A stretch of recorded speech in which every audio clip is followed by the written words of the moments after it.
Hello, everyone joining us. We're exciting. We're exciting. Let me try that again. We're excited to have you. We're glad you're here. We're going to give it a couple minutes for everyone to get settled in and have everyone join our meeting. In the meantime, if you would like to connect with other AI enthusiasts and practitioners, feel free to drop your LinkedIn in the chat, and we can shamelessly network while we're waiting for everyone else to join us. I love that, Dalen. In this day and age, it gets harder and harder to meet face to face. And so this is such a great venue to connect with other people. And I like to say with AI, we're all learning from each other. And so the more people we have in our networks to learn from, the better off we all are, and the more skills we have. Good to see you, Joe. Thanks for dropping that in. And if you don't want to drop your LinkedIn into the chat, feel free to just drop where you're from. It's always interesting to see where people are dialing in from. And I will say that I'm always impressed. Sometimes we get people from the UK or South Africa, and you can look at that, Cape Town, South Africa. Right? Love it, Kevin. Kevin's going to share his secret biltong recipes with the rest of us. I know he is.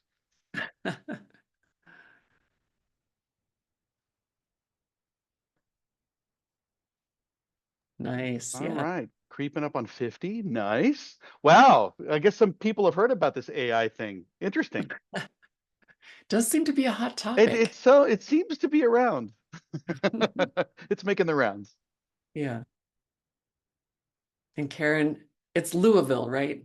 It's Louisville, yes, if you're Louisville, right. look, And so the next town over is spelled the same, called Louisville. it's So pronounced appropriately, yes. I didn't come here till I was 15, so Uh, I had to be taught how to say it. that's how you tell the locals from everybody else, right? exactly. Yeah, great to see some familiar faces on the call. Welcome. Absolutely. Angel, good to see you. I hope to get to see you in person here shortly. Exciting. I like to say it's conference season. And so all of that's happening. And I know a lot of us will get to see each other face to face here in the next couple of weeks. Yeah, if any folks are headed to the Safe Summit in Denver, Denver's really nice this time of year. So that's always lovely. Yeah. Good to see you, the other Karen Lewison. Good to see you. So I know that Karen, the co-host Karen, and I are just so excited to have you here and to be able to present this material to you today. And I know that Dalen is ready to introduce us. So Dalen, I'm gonna All kick right. it over to you. Okay. Well, hello, everyone, and welcome to Why Your AI Efforts Are Stuck and What to Do About It. Now, if you thought you were joining an A1 webinar about steak sauce and how to cook a better steak, that's a completely different one. That's tomorrow. This is the AI one. So if you do want to understand some of the key factors that derail AI efforts, you are in the right place. Today, Melissa Reeve and Karen Sires will be joining us to discuss why things go wrong and how to think about building the organizational infrastructure that's necessary to support a successful AI initiative. Now, for many companies, they're looking at AI, and forgive me for this tortured metaphor, I'm a bit of a car guy. They think of AI as buying this really, really powerful V8 engine, with all the chrome and the horsepower, and it's shiny and it's amazing. And they kind of forget that it needs to go into a car, with wheels and brakes and what's that other thing called? Oh yeah, a steering wheel. A steering wheel would probably be good to have in there too. They're focused on the AI hype of this bright new shiny thing and forgetting that, without the rest of those parts, you're not going to even make it out of the driveway. So today we have two of the sharpest minds when it comes to this AI stuff, and they might be the ones to help save us from our robot overlords. So as always, please throw your questions into chat or into the Q&A section. We'll do our best to get them answered at the end. And with that, I will turn it over to Melissa and Karen to kick things off. Take it away, Thank, Melissa. thanks so much, Dalen. And it's such a pleasure to be here. And thank you to Icon for hosting this webinar.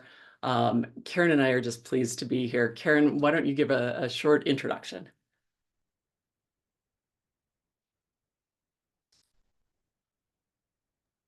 Here we go. There we go. I apologize. So I am Karen Sires. I've worked in quite a few industries and I've worked with startups all the way to really large companies. And I'm super excited to be here today with Melissa, just to share kind of the experience that I've seen throughout these companies as they're trying to adopt AI or implement it. So thank you, Melissa, for allowing me to join. Such a pleasure to be here with you. And I'm Melissa Reeve, and I have had a 25-year career in marketing and marketing leadership. And of course, marketing was one of the first areas to get hit with ChatGPT and generative AI. And it became clear to me that this is the next wave. So I leaned in hard, and one December early morning, it was December 15th, at 2 a.m., I started writing a book. It was like a lightning bolt of inspiration. And I created the hyper-adaptive model, which you'll learn about today, and started writing the book Hyper-Adaptive: Rewiring Your Organization to Become AI Native. So excited to share some of that thinking with you here today, and what we call the 5S framework. So let's go ahead and let's dive in. To get us started, we'd love to launch a poll. So Beth, thanks for getting that started. It's already up on screen. I love it. And how is your AI getting, well, it says getting your AI unstuck. So how is your AI getting stuck is the question. And we have 5 choices, including another. So is it things like lack of leadership support? You aren't getting any direction or active support for AI in your organization. Is it a weak AI strategy? It's like we've been given the directive to do AI, but we don't have a cohesive strategy. Are there concerns about safety? I've heard that a lot. People just frozen around the safe, like how do we use AI safety and keep our data safe? I'd love to use AI, but I don't know how. So that speaks to the upskilling. Or, there's no way of measuring success. So we're doing it, but we really don't know what the ROI is. So then it's hard to take it to the next level and get additional support. Or, of course, other. Karen, what are your thoughts on getting AI unstuck? I think that it's hard because as you know, none of us are alone, right? Every different industry that I see, they're all the same stall points. And so when I think about getting unstuck, you're going to see me go to leadership because I really think a lot of this falls on the people side of it. I saw a lot of companies that would try to adopt this early on, right? When AI probably wasn't even called AI, it was more predictive analytics and other things going on. And it was the people that shut it down. And when I look around, I think it's the environment and the culture a lot. Great. So Beth, do we have some results to our poll? There we go. So we have good leadership support. We're really struggling the most around strategy. And that makes total sense to me because even when the leaders are leaning in, we're all coming up this learning curve together. And so what does that mean? It means that a lot of people in the executive roles are still wrapping their arms around AI, and it's hard to formulate a strategy when you're still going up the learning curve. So these results don't surprise me at all. Karen, how about you? Absolutely not, because to me, all of this impacts the people. If they don't understand the strategy, if they don't have the skill, if there's not accountability across the board. So these do not surprise me, but thank you for sharing. And I don't know if the audience was able to see those results. Was everybody able to see those? Hopefully everybody got to see it. But if not, we just highlighted yes, yes, yes. Thank you for validating that. Okay, so today, what we'll cover, it's going to be jam-packed and super interesting. I'm super excited to be able to be part of this. So why organizations are getting stalled out with AI, and we're going to give you some real examples of that, where they're getting stuck. The poll keeps popping up, sorry. How to get unstuck with the 5S framework, which is absolutely one of my favorite parts of Melissa's work. Next steps that you can take. And so we're going to give you very actionable steps. Walk out of here today and make an impact. and additional ways that you can accelerate your AI. Mm-hmm. And I love what Kevin put in the chat. Culture is hard to change for a 107-year-old company. Amen to that. Yeah, good luck, Kevin, and I hope you walk away with a couple of tips here today. So if you are feeling stuck, you are not alone. So 50% of organizations are no further along in their AI initiatives today as they were a year ago. And I would love to see in the chat if you feel like you are part of that 50%. That when you look back a year ago, so August of 2024, have you moved the needle on AI? Has it changed, or do you still feel like it's about the same as it was a year ago? So we just put that up there because we know that despite all the hype, it's like half of us are essentially running in place. Kara, is that what you're feeling and seeing too? Absolutely. I always say that, I'm in these executive rooms and they're like, okay, well, we're going to do AI and we're purchasing some tools and then they don't give any direction. And so when I see this 50%, right, half of the organizations haven't advanced it, I'm like, it's because you bought the jet, you forgot the pilots and the air traffic controllers, right? And we need those to be able to effectively use it. So hopefully we give you some ideas on how to make that happen. Nice. Well, let's talk about those common stall points. Karen, take it away. Yeah. So mentioned these a little bit earlier. I see them over and over. So this was a great slide just to communicate unclear ownership. Who owns it? And so this is where I tell people all the time that, sorry, the slide is Oh, off. sorry. That's okay. What was it? So I tell them all There we go. that owner. User error. Keep going. Okay. That who owns it? And so I worked in digital transformations and other things, and I always said, hey, leaders need to own it more than ever. AI leaders need to own it. Who governs it, right? The talent gap. I will tell you, the talent gap is not that big. We're all afraid of it. It's not that big. What we're seeing is everybody can embrace it. Lack of strategy. This we are seeing. Either they take one extreme of everything has to be AI, and they're not really making a big impact because of the way that they're looking at it, or they're like very, I guess, afraid, right, to use AI with it. So that strategy part is really important. I have a great example of a company who's doing very well at that. So looking forward to sharing that with you. You're such a tease, Karen. You're like, stay tuned in case you were thinking about dropping off. Don't drop off yet. So I wanted to share the story in terms of lack of ownership of a VP of technology that I was talking to. And the company was, just to give you some context, it was a SaaS company and it was about 3,000 employees, so not giant, but not teeny tiny. And the CEO came to this VP of technology and said, well, where's your AI strategy for the company? And she felt really blindsided because she felt like, well, I'm IT and I can build applications and I can manage infrastructure, but how in the world am I going to unleash AI for the marketing team or the finance team? And she really felt like it wasn't her role. And so when we're talking about AI ownership, it really is, in my opinion, broader than IT, and we haven't quite figured out where all the pieces and parts live. And we could certainly do a deep dive on all of these, and hopefully we'll touch on them as we move forward.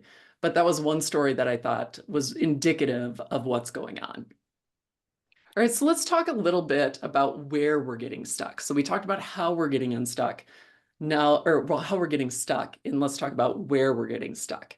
So both at the executive level, and we've touched on this, right? It's really, really hard to develop an AI strategy when you are just learning AI yourself. And, what's happening is we see that executives are just mandating AI without true understanding. And I like to call it the hand wave, like go do AI, as if that was realistic. Like imagine you're the head of a baseball team and you're like, yeah, y'all just go do baseball. And you've never played baseball before. Like you need to know the rules, you need the equipment, there's a lot more to AI than just saying, go do it. And so I feel like that's one area where we're getting stuck. And then Karen, do you want to speak to the operational level of how we're getting stuck? Sure. They say go do AI, but they need you to still maintain everything that you're doing right now, right? And you're staying focused on the old strategy versus the new. And so not allowing that time, not giving clear direction, is really important. I have a great example of a bank who they implemented a green, yellow, red kind of very clear, very simple thing to say, yes, go ahead and try that. Going back, I want to go back to the executive level too. I think it's really easy to learn sometimes from people's mistakes as well. I had an executive who said, everyone needs to go out and give me an idea for AI, and it's going to be on your performance review. Can you imagine how many ideas that we had, and then that were good, and then some that there's just so many to go through. So I think that that's a mistake too, and that's kind of that mandate piece. But from an operational level, you cannot expect people to adopt something new if you do not give them the time and space. Amen. Amen. So we've talked about all the ways you can get stuck. You're probably here because you're stuck at some level. So let's talk about ways to get unstuck. And Moderna has been very, very vocal about their success stories. And so some of you may be aware of this story, but I love telling it because they really understood the playbook. And the playbook is identifying your champions. They eventually had like 2,000 champions who infiltrated their organization and helped people become AI native. They created internal AI forums and communities of practices.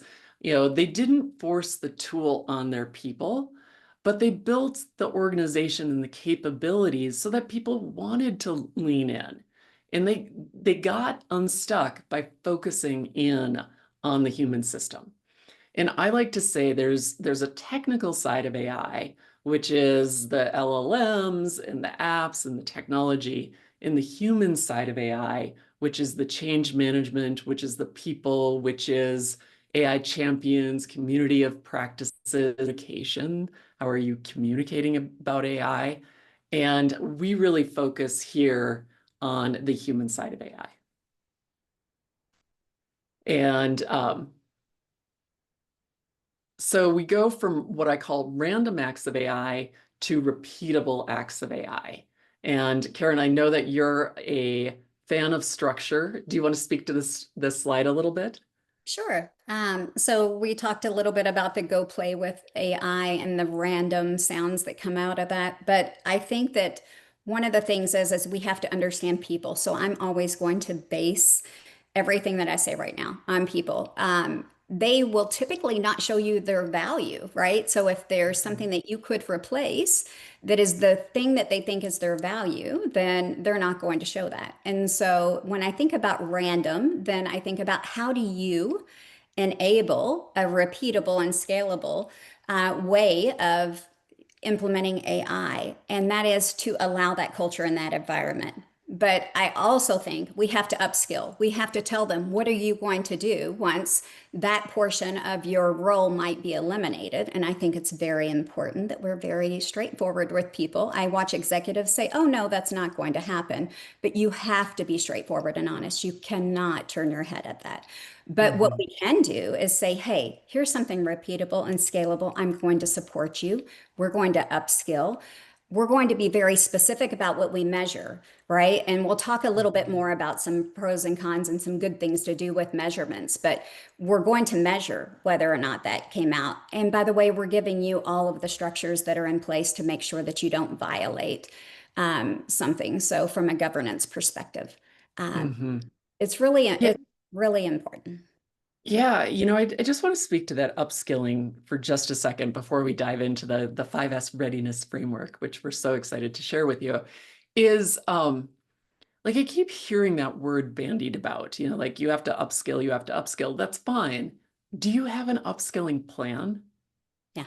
Or is it just go play? I'm thinking of this one particular individual who came to me and he said, Melissa, he said, I'm just having a hard time getting the people who report to me, this was an organization of about 600 people, and I'm having a hard time getting people to play. And Karen's on the call, the other Karen's on the call. She loves baseball, so I'm going to go back to the baseball analogy. Like, are you creating capacity for people to play ball with AI?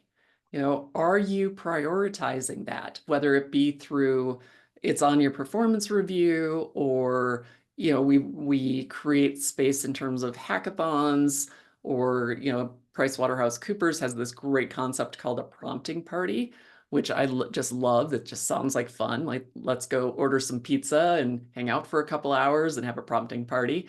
How are you supporting that upskilling? So thanks for letting me go on about upskilling for a minute. Yeah, I would be cautious on upskilling though. If you all have read the news in AI, Coinbase came out and they said, hey, everybody must embrace AI and have an AI assistant or you're fired, right? That is not a good upskilling plan. So just again, on the basis of learning from mistakes. Yeah, for sure. And maybe what we do on our follow-up webinar is have a whole webinar on AI communications, because that's a great case study in how not to communicate. Yeah. All right, without further ado, let's introduce the 5S framework for AI readiness. So Melissa, you know this, and I said this earlier to you all. This is my absolute favorite part of what you've written. And the reason why it is because as I started to understand this and embrace it, then I could walk into any company and look around and quickly identify what is probably the place that I need to start. All of them probably need some support, but I could quickly identify it. So it's absolutely my favorite portion of it. So hopefully we can give you some tips and tricks on how to use this very simply and clean, and give you some ideas as well. Yeah, thanks for that, Karen. And I feel like the underpinning to this, this is not the hyper-adaptive model. We'll talk about that after we go through this 5S framework. But I think why this 5S framework is so key is because a lot of people have things in motion, right? So a lot of the folks on the call, if you are truly stuck and you're looking to get unstuck, it's not for lack of effort. And so what this 5S framework does is it helps you understand the pieces and parts that you need to be thinking about, and maybe where you already have some momentum and where momentum is lacking, that you need to put some effort to get unstuck.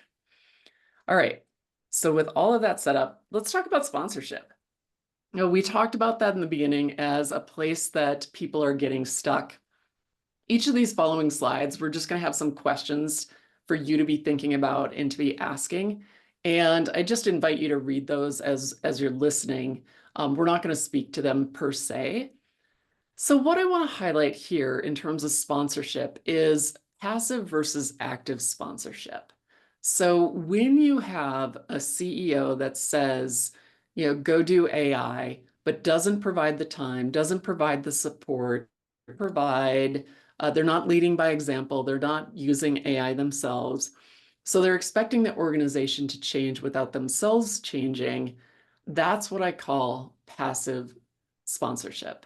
And what we need from our leaders is much more active sponsorship. We need them leading by example, saying, hey, here's how I have done AI. We need them being very, very clear with their communications and articulating what I call the AI North Star. And so why are we leaning into AI? What are the business outcomes we expect? Everybody's beating the productivity drum because that's the easy drum to beat with AI. But what about if you are trying to improve your quality? What if you are trying to improve your time to market? What if you are trying to innovate? Like, without articulating from active leadership the why behind AI, you're going to get those random scattered acts of AI that we're seeing out in the market. Karen, what are your thoughts around leadership? I know you're passionate about it. I'm super passionate about this, and some of the most successful and innovative projects that I've seen come to pass have those leaders involved. So I'll give you an example. There was a shipping company where they were out working in the sorting facility and what they could do there with AI. And the leaders were actually on the ground, on the floor with the engineers, looking at it, assessing it. They were able to articulate it, but they were just as excited as everybody else. So they were right beside them. They were not in their office paying for it and asking for a report. They were part of it. And so I think that the sponsorship gap is super important. I also saw the bad part, right? A bank who said, oh, here's our pilot. And they said, oh, we can let 45 people go, right? From our customer service. They did that and then they were calling them back. We hear so many stories like that. So the difference is I'm in my office, I'm waiting for a report and to act on that versus, hey, I'm involved and I'm part of it. I love that. Thank you for bringing those examples into the conversation. So let's talk about strategy. Sure. So we've discussed a lot, a lot here, but from a strategy perspective, I said what I like to bring to this are those examples of what we're seeing out there on the field. So a lack of strategy and North Star alignment is a stall point, right? So if nobody knows where we're going, they don't know where we're heading and how we're going to embed that in and actually deliver business value. So you'll hear that a lot. How do you tie this to business value? And my example is a large oil and gas company where a leader came in and said, I don't really know where to start with AI, but what I'm going to do is say 30% of my portfolio should be dedicated to AI. And if it's not, I should be asking questions. Now, yes. And so and I thought that's a great start, right? So would we be able to say, hey, 30% of this should be able to be solved? With that. Now, I'm also on the other side that you need to solve your true business problems. And so sometimes if you're thinking about what can AI solve, we don't know, right? We have to challenge people and being able to think of something that is so big that AI can enable is hard for us sometimes, right? Our past kind of limits that. So the strategy and the North Star alignment is very important. Yeah, and you and I were chatting a little bit before the webinar started about, do you have an AI strategy and a separate business strategy? And I was taking the position that you need both. I feel that AI is big enough that you really have to figure out what you're trying to accomplish with it. And you probably need a separate AI strategy. And I want to caveat that because the pushback that I hear around you don't need a separate AI strategy is you should be focusing on the business strategy and AI is just a tool to support your business strategy. And to me, it's a both and. Like I totally agree with that. You need to figure out your business strategy, figure out how AI can support it. And because AI is so huge and you need these support structures spun up, and you need to upskill people, and you need to stay on top of it, and you need governance. I personally feel that a separate AI strategy to tackle all of that is also important. Karen, what's your point of view? Yeah. Teaching people to learn to think bigger, right? Too, I think is part of that strategy. But because before, when we'd ask for something big, people would say, that's impossible. I've always been one of those people, everything's possible. It just costs some money, right? So, so how do you get people to think bigger now so we can deliver the true value that AI has? So I do think that there's a lot of things that have to change. Yeah, to pull an acronym for the past, it's the BHAG, the big, hairy, audacious goal, right? All right. So when you're thinking about gaps, so far we've talked about, do I have the right sponsorship in place? Do I have the right strategy in place? Are there some holes there? Let's talk about the third S, which is safety, governance, and risk management. And the thing that I'd like to highlight here is because many people have AI councils in place. And so you might be like, oh, check, we have an AI council. And my question to you is, do you have dynamic governance? Is your governance structured in the old way, which is, we've got one centralized AI council. It may or may not be cross-functional. It might meet quarterly. And I got to tell you, folks, that is not enough to stay ahead of AI. It just isn't. And so what we advocate for is this more federated network, especially if you're in a larger organization, of AI councils that are dynamic. And I could probably do a whole separate session on that. But the gist of it is that you have governance. Yes, you probably need a centralized AI council that sets some general guardrails. And then you probably need some functional AI councils that deal with the cases that are specific to function. And then I like to think of your AI, what we call AI leads, so your AI champions, as the guardians of the governance at the local level. And so you can see how you start to build this ecosystem of governance, and that's much, much more dynamic. People are meeting more frequently. They're not recording their decisions out on the intranet, which will get sucked into a folder that nobody can find. They might create a custom GPT just for governance, so that somebody could have a little chat with it and say, is it okay for me to do this? And then up pops the latest thinking. You can tell I'm very passionate about this. And, Karen, I know you're also passionate about safety and governance. What are your thoughts? I am. And so it's funny, as Melissa and I are talking, I want to be real and see what we're actually observing out in these companies. And so sometimes when you sit 10 books of governance and risk management on a desk, and then you tell this team, go forth and be innovative, it's hard, right? They're like, wait a minute, I've got to read through all these pages. So I want to underscore what Melissa said. She said dynamic. And so dynamic is most likely not what you have in your company today. So how do you set up that dynamic governance, right? Risk management, we're starting to see that kind of evolve. It evolves from your industry, from your state. We even saw it at a city level in some places, of course, country level. So there's a lot to worry about, but then too, how do you still kind of nurture that innovation? So I think that that's really important. I like to, Meta is my best example here with where they had bots that were actually giving false medical advice, right? And then they started having inappropriate discussions with people, and so they were like, "Whoa, wait a minute, stop! What do we have to do to change the way that we govern and how we can get some of these guidelines out to people who are implementing AI tools?" So again, dynamic is your key here. Great, thanks for that. Okay. We have got staffing, and as our fourth S, right? We started with sponsorship, we moved to strategy, we went to safety, and now we are at staffing. So what I'd like to highlight here is, we've already talked about the need for upskilling, but I want to talk for a minute about the need for a unified upskilling plan. And let's just talk about how that looks. I talked about the technical side of AI and the human side of AI. This is very, very much the human side of AI. And we are trying to spark and unlock creativity across the organization.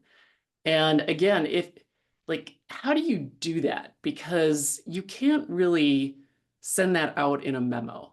Like, okay, you guys, why don't you unlock your creativity? That's not something that just happens. And so that's where things like the Moderna's Champion Network, communities of practice, those PricewaterhouseCoopers, those prompting parties. I've seen people use the word hackathon, although you probably want a AI friendly name for that. But the goal is to unlock capacity for people to play, and the best organizations that I know who are doing this, that's what they're doing. Absolutely. And yeah, they're also measuring they're baselining where the starting point is, and then measuring those capabilities as people get more and more advanced. So I like to reference people too, sometimes when they have a really profound quote. So Peter Senge, he actually called organizations that they're just learning systems, right? You're constantly Mm. learning. And so that's where you want it. Without structures, though, people learn, right, in isolation. And then the system doesn't adapt. So people are learning differently. And so to me, to baseline that, to bring people in together, like you said, have a plan Mhm. for that is really important. One of the best examples that I've seen of this is at a retailer. They actually said, "Hey, we're going to give you this innovation time. Go out, be within our retail area." Talk to people, understand what they need, come back and make some proposals, build your own team, and let's see what you come back. Within 3 months, they had several different things out there, prototypes out there, and they were using it that were valuable. But how did Mhm. they do that? They gave them the time, the space. It was part of their plan. Yeah. And I also want to focus on roles here because I like to say that jobs have have four elements, right? They have tasks, they have decisions, they have processes, and they have human interaction. And so when you hear jobs are going away, I feel like it's such a blanket statement. And it treats jobs like monoliths, as if you could just have AI do all the tasks, all the processes, all the decisions, and all the human interactions. And quite frankly, it's too much to ask of AI. And we know this because of things like factory automation. Only 1% of the world's factories are fully automated. According to McKinsey, 34% of things that happen in factories, so tasks that happen in factories, are non-automatable. And so I think what will happen as we talk about people, staffing, talent, roles, is roles will start to get deconstructed and reinvented based on those dimensions. So I just want you to start thinking about that as you're thinking about upskilling and roles and where AI fits in. All right, let's move on to the last S, success. Karen, take it away. Wonderful. So I saw in the comments earlier, somebody already mentioned this and said, "Hey, did you see that MIT study?" So there's a study out there that says 95% of AI pilots actually don't produce measurable profit, right? And so how do we Mhm. change that? And so we talked a little bit about how we have to be able to define that business value that's associated to it, but we need to be able to set up those metrics before. um, Mhm. beforehand. And so how do you look at it and say, okay, this is that those metrics. Also, the ROI expectations, again, let's go back to the bank, right? Who said, hey, we're going to lay off those 45 people because you did a pilot and we think that we can replace our whole customer service area. So Mhm. you want to balance that out. There's the no measures, and then there are those unexpected, right? Or the things that aren't going to happen. And so to me, being able to articulate that is really important. So I'm going to talk about Andy Grove for a minute. He says only the paranoid survive, but with AI, paranoia without measurement is just chaos. So when you think about that, so how do we measure it? How do we say if we took AI out of it, what would stall within our business? And sometimes that's hard, right?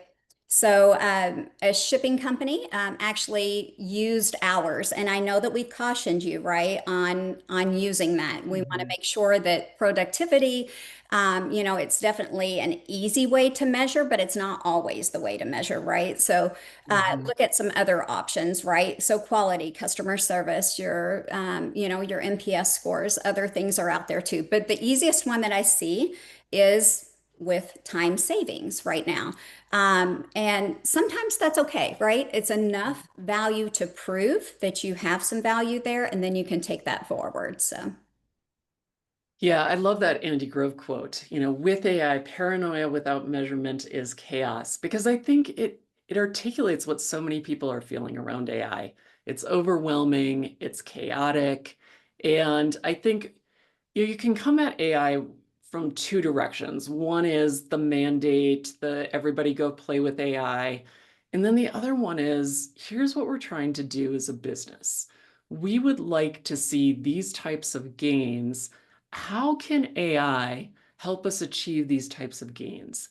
And I feel like what that does is it helps to narrow the scope of AI into something that feels much more manageable, much more doable, and much more measurable.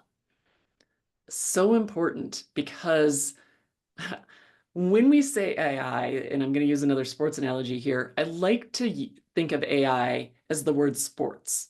Like it's an umbrella. When you stop and think about how many sports there are in the world, there's hundreds, if not thousands. Everything from ball sports to, team sports to, like archery as a sport.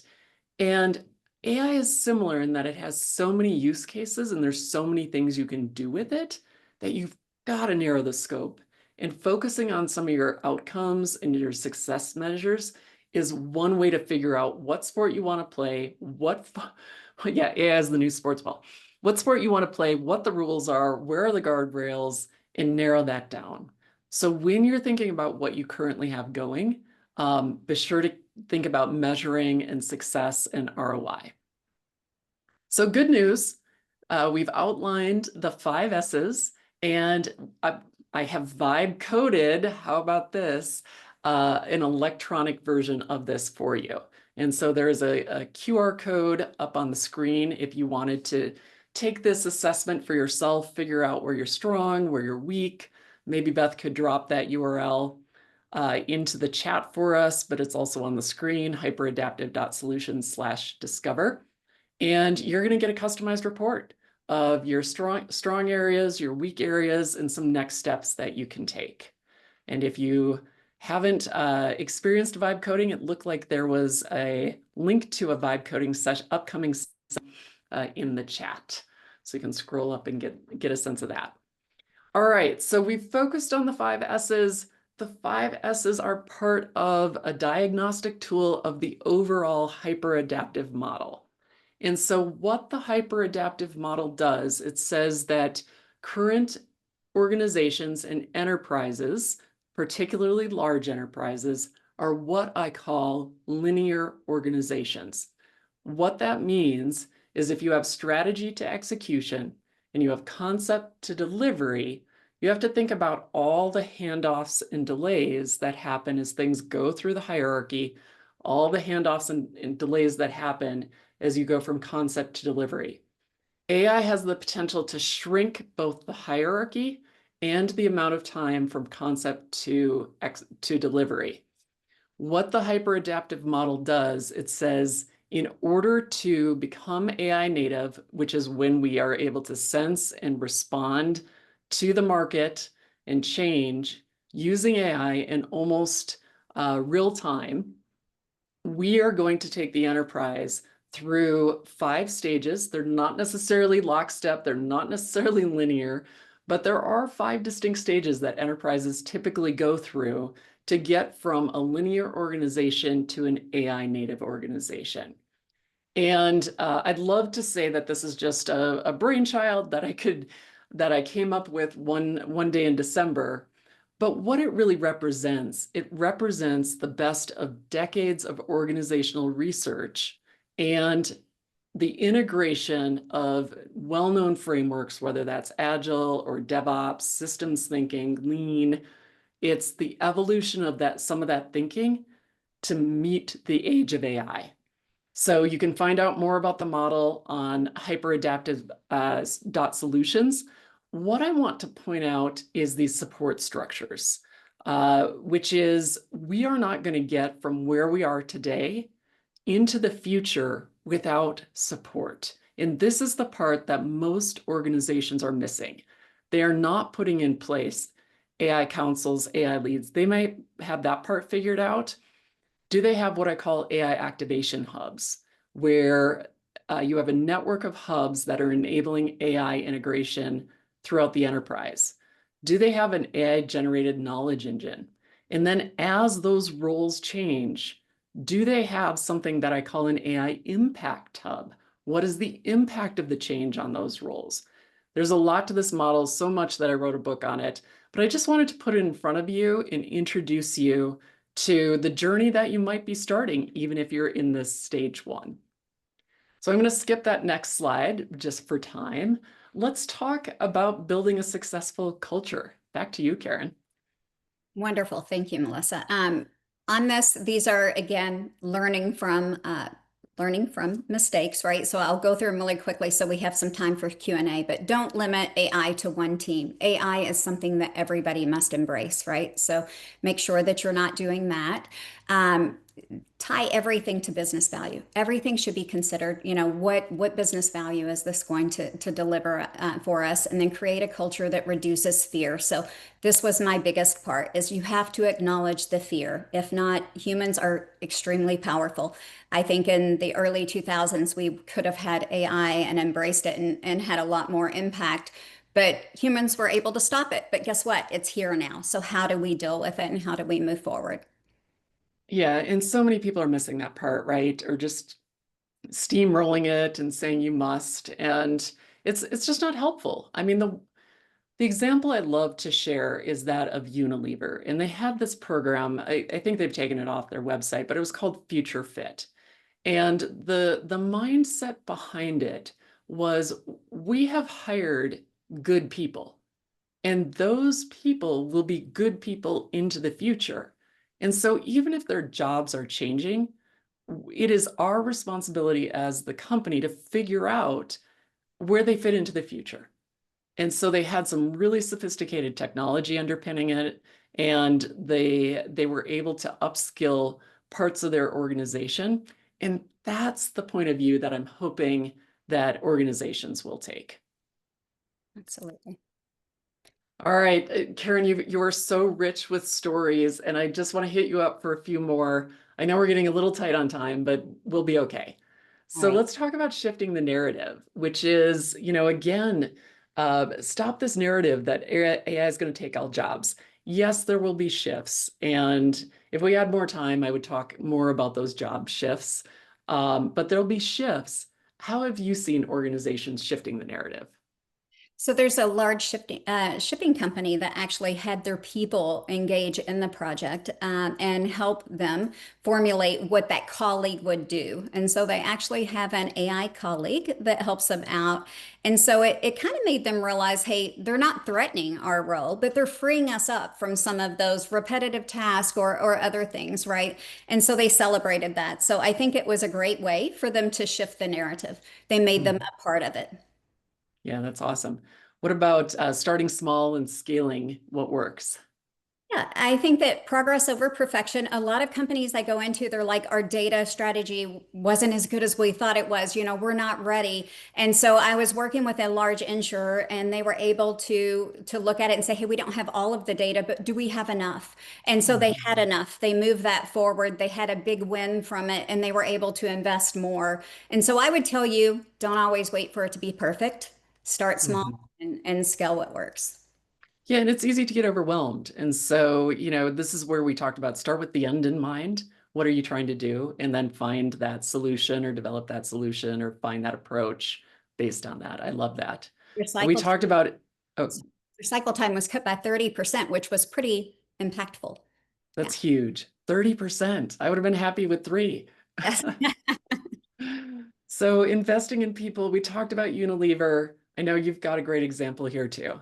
Yeah, there's actually a supply chain company who starts all of their new employees out in the customer service department, no matter who they are going to be, because they're using AI there predominantly, and they want other ideas. And so they watch for those people who can come up with ideas. They can actually implement them, and it's kind of looked at as a springboard into other parts of the company. And so then from there, they go into those fleet operations, IT, whatever the case may be, but they say, hey, this is where you're going to start, because that's where they have the most AI in place. I like that approach. I think that it makes sure that everybody is aware of the power of AI, and that as they go into other parts of the company, they can look for opportunities. They have a plan. I love it. I love an AI company with a plan. All right. Well, we've got some questions in the chat, and I'm going to show these first, and then we're going to go to questions, because I know sometimes people have to drop off early. So I want to make sure you get access to these free AI resources, because who doesn't love the word free? We've got 3 for you today. The first is the Hyperadaptive Model ebook. So I just barely touched on the Hyperadaptive Model. This ebook is a great starting point. It's 20 pages. It's laid out in a friendly manner, and it covers stages 1 through 3 of the model, which, to be honest, is where most of the people are anyway. So that's a great place to start.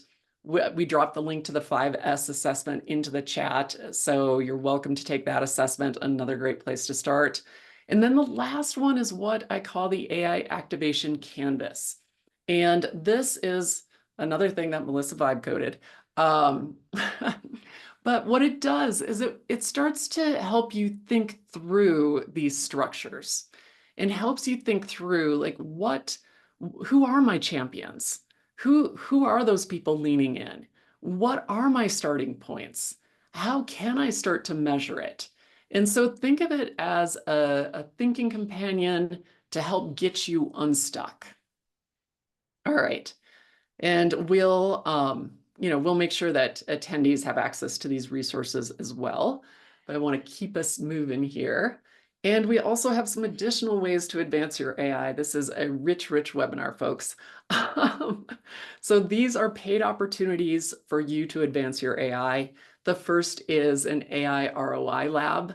This is a one-day workshop where we are just focused on helping you see the ROI that AI can bring. So you come to the workshop with an area that you think AI could help you with, and through the day, we dive into that use case and we help you work it. The key here is some pre-work. So your use case gets pre-vetted into the course so that we know that it's appropriate in terms of scope and things like that. So that's an opportunity for you. The second is the AI native. Karen, you just took this. Tell us about it. Yeah, so I was in one of the first courses, super excited about this AI native course. They have something called Foundations. It's something that you would put everybody in your company through. And what it does is it has them hands-on using the tools so they learn and they start to understand that impact. So I love the approach. I think it's really good. Definitely scan it, call us. We'll talk to you more about it, but it's a great class. Great, thanks for that. And you can book a current state analysis. So this is a great offering if you have a team of people who, we're in leadership, we know we need some outside help. We know that we're doing some things, but we want to understand some of those shortcuts. Like, where are our gaps and where could we be accelerating what we're doing based on success patterns? And that's a great session to explore as well. Wow, we've covered a lot here. Karen, Beth, do you have some questions in the chat for us? Yes, I guess we do. I guess Joe had the question about the MIT study on AI adoption and sadly very high failure rates. If you wanted to chat about that briefly. Yeah, I mean, we can chat about it for a little bit. I mean, certainly the failure rates are high. There's that study. I've heard people raise questions about the nuances of that study, and I have not dived deep into the report to validate, the methodology of that report. But I think if we speak generally to the high failure rates, I have 2 thoughts. One is, some of this is just the J curve, right? You're going to slow down, you're going to go through a learning curve before you speed up.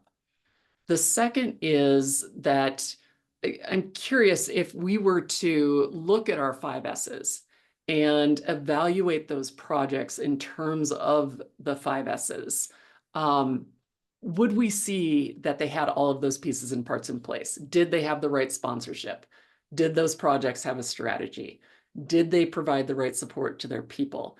Did they measure and baseline their success? Most likely they had the guardrails in place. But those are 2 things that come to my mind when I hear that failure rate. How about you, Karen? Yeah, exactly. I think that we addressed it a little bit within there. So within the overall webinar, I think that a lot of the things that we see within the 5Ss will help make sure that those failure rates are not there. Mm-hmm. Kevin Yeah, has it. so we've got, I do want to do this one with Kevin, which is how do Yeah. you motivate devs to innovate with AI when they're afraid their results will make them redundant? I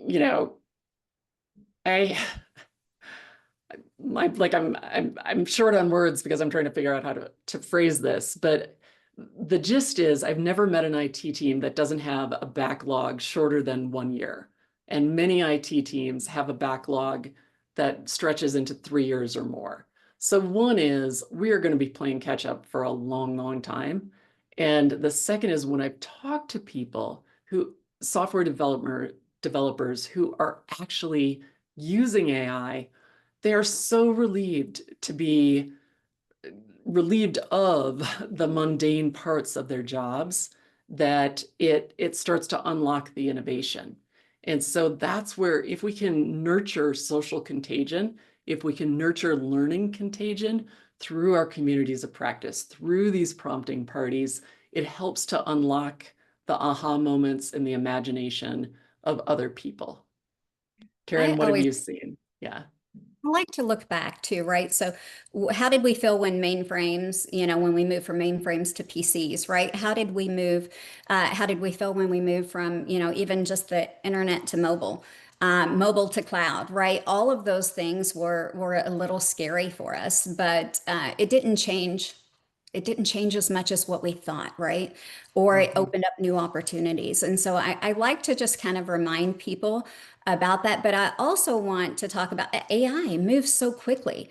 What works for us today is not what we're going to be using tomorrow. So we've had these technologies around for a very long time. Now our technology is going to change within months.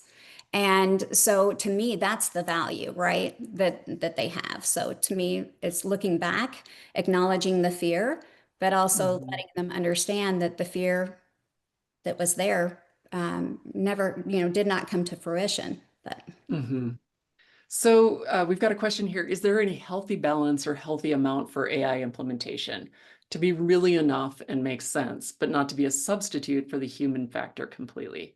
Karen, you want to take the lead on that one?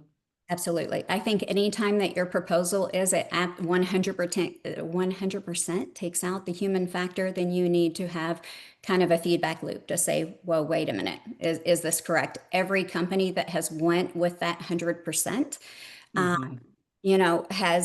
has failed in some way. And so let's learn from those people. They took big risk and they're sharing with us. And so to me, the healthy balance is putting some kind of a double check saying, whoa, you've just sold me something as 100%. Let's walk through that, right? And double check it. So I would tell you, I tell people 80-20, you might get to 90-10, but having that human involvement in it is going to be so important, not just for our companies to succeed, but for our society to succeed. Yeah, we've got a question here. How can AI assist an enterprise change management team? Very broad question, but any direction you can provide. So Karen, I'd love you to take the lead on this, and then I'll jump in with some thoughts. Sure. I think consistency. So change management to me is so important, and it requires the leaders to be aligned and to tell the same story. They have to build a foundation to what their people can trust, right? And so I always use this analogy of you're very solid if your leaders are together, but as soon as you open that up and one of your leaders is not on board, then you leave a hole. And where is everybody going to go that's uncomfortable? When people get uncomfortable, they squirm, right? They're going to go straight through that hole. So how do you keep them aligned? AI can help you by keeping that alignment. Can you imagine if you have 50 leaders over 40 countries, which I've seen, right? And they're trying to communicate something. How do you make sure that that stays consistent and you tell the story and you have a plan from an enterprise perspective? I've seen AI actually help with that to make sure that we're very consistent. We have one place to go to find out some facts. Our leaders are saying the same thing. I think that there's lots of opportunities. Yeah, for sure. I mean, everything from creating the materials, right? Creating your communication plan, creating your communication materials, creating a custom GPT where people can query to get the latest information, You know, I feel like those are all pieces and parts of change management. You know, coaches, there's never enough coaches. So how can you create a custom GPT that's a coach? And I guarantee you, your role as a coach is supplemental to that, right? We always need the human touch there. Sentiment So too. go. I'll throw that in. The sentiment analysis is amazing. So if you're ready to kind of jump in, then it gives you a lot of feedback. Love that. All right, we are at 11 o'clock. Dalen, any closing words? Otherwise, we will just say thank you. Again, here's links to our LinkedIn. It has been such a pleasure to be here with you today. Say Dalen, over to you. Yeah, thanks everyone for joining. Thanks for sticking with us. We'll be adding more webinars, and we all nerd out about this AI stuff. So drop us a LinkedIn, send us a question, send us a chat. We will be sending out the recordings and the slides probably tomorrow. But in the meantime, happy AI-ing, if that's a word. And we'll see you on the next one. Thank you. Thank you.